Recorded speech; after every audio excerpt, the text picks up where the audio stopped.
Some men get humiliated in silence, behind closed doors where no one ever sees the damage. A cold dinner, a distant voice, a slow death of respect that never gets a witness. That was never going to be my story. My name is Nicholas Carter, and one Sunday night, a man handed me a single dollar in front of 47 people and told me he would take care of my wife.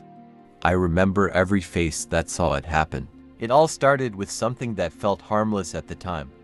My wife, Emily, had been pushing me for months to get out more, to stop living inside spreadsheets and late-night calls. She said we were becoming strangers who just happened to share a house. So when our friends Daniel and Olivia invited us to a dinner party at their place in Westlake Hills, I finally said yes. I put on a pressed navy blazer, drove us across the city, and walked into that house thinking I was saving my marriage. Daniel's place was not just a home, it was a statement of wealth. The driveway curved through perfectly trimmed hedges, a fountain shimmered under soft lighting, and a valet took my keys with a polite smile that barely hid his judgment of my SUV. Inside, everything gleamed. Crystal glasses, polished marble, people who spoke in confident tones like they had never doubted anything in their lives. Emily leaned close to me and whispered not to embarrass her, and that was the first moment something felt off. Olivia greeted us at the door with a warm smile that didn't quite reach her eyes. She kissed Emily like they were lifelong friends and shook my hand like I was an afterthought. I tried to brush it off, telling myself I was reading too much into small things. Daniel found me near the bar, already holding a drink, and welcomed me loudly like he always did. He was the kind of man who filled a room just by existing in it, and for a while, I let his energy carry me through the evening. Then I saw him. His name was Victor Hale. I remember the exact moment because I had just checked my phone for a message from work. When I looked up, Emily was laughing in a way I had not heard in years. Not polite laughter, not social laughter, but something real and effortless. She was standing across the room with him, and the way she looked at him made my stomach tighten in a way I could not explain. Victor looked like he belonged everywhere he stood. Tall, confident, the kind of man who wore success like a second skin. His watch alone probably cost more than my car. When I asked Daniel about him, he said the name like it should mean something to me. Venture capital, major exits, millions in deals. A man who had built and sold companies like they were stepping stones. I nodded, pretending it impressed me, but all I could see was Emily drifting closer to him like gravity was pulling her. As the night went on, she stopped checking in on me. Conversations that used to include me now happened without me.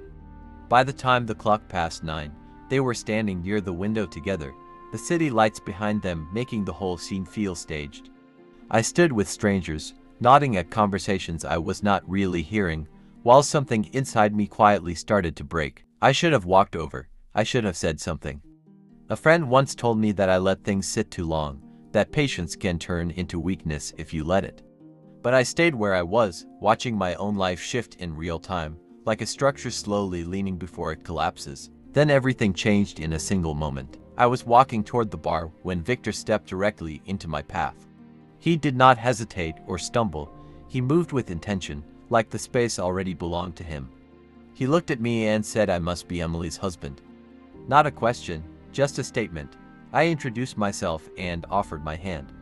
He shook it, but there was something rehearsed in the way he did it, something hollow. Emily joined us, her cheeks flushed, her energy different. She barely looked at me. She spoke about Victor's apartment, his views, the things he owned, like they mattered. Then Victor reached into his jacket, pulled out his wallet, and took out a single dollar bill. He held it out to me with a smile that was calm and deliberate. He said it was for the valet, and then told me not to worry about Emily, that he would take care of her that night. The room did not go silent, but it quieted just enough. Enough people heard it. Enough people watched. I looked at the bill, then at Emily. She was staring at the floor. Not at me, not at him. At the floor. That was the moment everything ended. I took the dollar slowly, folded it neatly, and placed it in my pocket. I thanked him. I shook his hand again, calm and steady, and then I walked out of that house without looking back. Not once. The drive home felt longer than it was. No music, no distractions. Just the sound of my own thoughts coming together into something sharp and focused. By the time I reached my house, I was no longer reacting.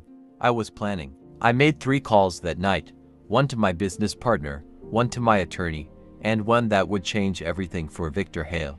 I sat in my kitchen until early morning, building a plan piece by piece. By sunrise, I knew exactly what needed to happen. The next morning, I had the locks changed, every single one. When Emily called later, I told her she would need a locksmith, a lawyer, and a new place to stay. She tried to argue, tried to explain, but I did not give her space to rewrite what had already happened. What she did not know, what Victor did not know, was that I had been quietly involved in his world for years. Through layers of investments and holding companies, I was one of the financial forces behind his success. He had no idea who I was, and that ignorance was about to cost him. By mid-morning, an audit was triggered. Legal, precise, completely justified. Deals slowed. Investors got nervous. Calls started happening behind closed doors. The kind of pressure that does not explode, but builds until it cracks everything from the inside. 2 days later, Victor walked into my office. This time, he did not smile the same way. He shook my hand differently, spoke carefully, listened more than he talked. I let the silence do most of the work. Then I took the folded dollar out of my pocket and placed it on the table between us. I told him he had left it with me. He understood everything in that moment. Not just who I was, but exactly where he had made his mistake. We spent the next hour discussing realities, consequences, and timelines. There was no shouting, no theatrics, just quiet, controlled resolution. When he left, he paused at the door and admitted he had no idea who I was. I told him that was the problem. Later that day, I stood by the window in my office, holding that same dollar bill. It was no longer an insult. It was a reminder. A small piece of paper that marked the exact moment someone underestimated me. Some people think revenge is loud. It is not. The most effective kind is quiet, patient, and precise. It does not need witnesses. It just needs timing. I folded the bill one last time and slipped it back into my pocket. Not as a trophy, not as a wound, but as proof. Proof that I was there, that it happened, and that I walked away on my own terms. And I never looked back.